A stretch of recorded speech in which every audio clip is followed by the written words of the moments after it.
Hi, my name is Barbara Meneley. I am honored to be speaking with you today to introduce myself. I'm a settler descendant and treaty person of white European descent. I'm a professional intermedia artist, researcher, and sessional instructor at University of Regina, First Nations University, and Luther College. I teach art history, and studio art. I have a PhD in cultural studies from Queen's University in Kingston and an MFA in intermedia from University of Regina. I'm going to tell you about and show you some of my research and talk about my creative practice and also some things about my teaching work. So I'm just going to share my screen to do that.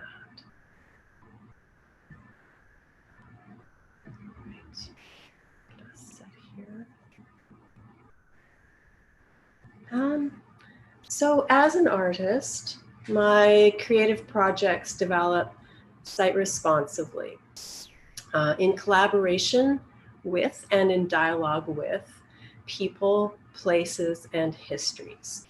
My practice as an artist engages foundations of colonial structures and contemporary settler relationships to land. I have presented, exhibited, performed, and screened my work widely throughout Canada and internationally.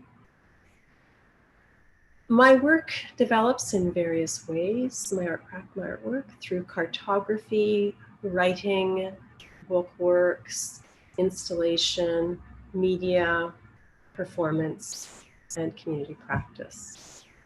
This is a still from a performance and video I created starting in 2014, A Complicated Whole.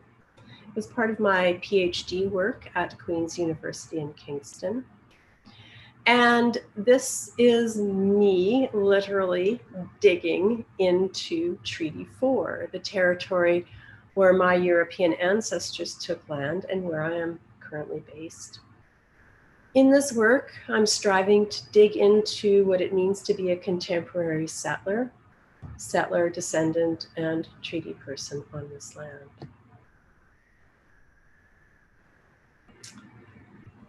This is, I do a lot of work with maps. These are some installation shots from a recent show at Remy Modern in Saskatoon. As you can see here, I dig into land and I also dig into maps. In this work, all of the words, the numbers, the grid, all of the information on the map I've hand cut that from Treaty 4. All of that information just becomes detritus, becomes garbage, it becomes irrelevant. And I put that on a light table you can see in the detail on the left or the right, depending on your orientation to the screen. So all of the words, the numbers, all of those imposed, all of that imposed naming is gone. But in this work, the land continues. This is from a performance that was done in fall of 2020. This piece is called Contact. And this piece explores potentials for human physical contact, engagement, and dialogues with site. This is a series of work I've been developing in different sites in different ways, and it's based on contact improvisation. And contact improvisation is a form of contemporary dance through which movement dialogues are developed through weight sharing and physical touch between one or more humans. Contact as a series of performances is something I've been developing with contacting with land itself rather than with other dancers. And it extends these kinds of principles of weight sharing and physical touch into embodied engagement with sight. And this was a part of a show curtain raisers show called Trespassers Waltz that we did for the National Arts Center just outside of Regina last fall.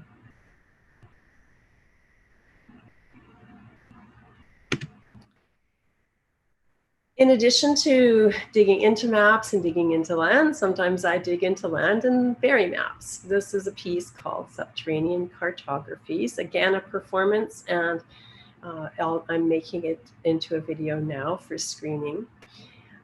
This is a kinetic, permanent subterranean installation at the White Fox Sculpture Garden near Choiceland, Saskatchewan. Several hundred maps published by the Government of Canada. I've buried them in the land they claim to represent. This is some new work that I'm developing now, happily supported by Sask Arts. This is a travel plan for myself. I'm going to be traveling around the boundaries of Treaty 4 to document through video. I might take some soil samples. I might interview people. I want to get an understanding of what people on the land know and understand of treaty. Specifically, non-Indigenous peoples. What is the understanding of treaty?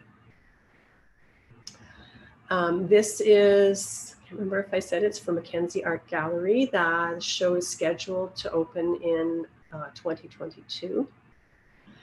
As part of that installation, I'm also developing a series of drawings of the margins of Treaty 4. These are topographical drawings, and they'll be part of my installation at Mackenzie Art Gallery.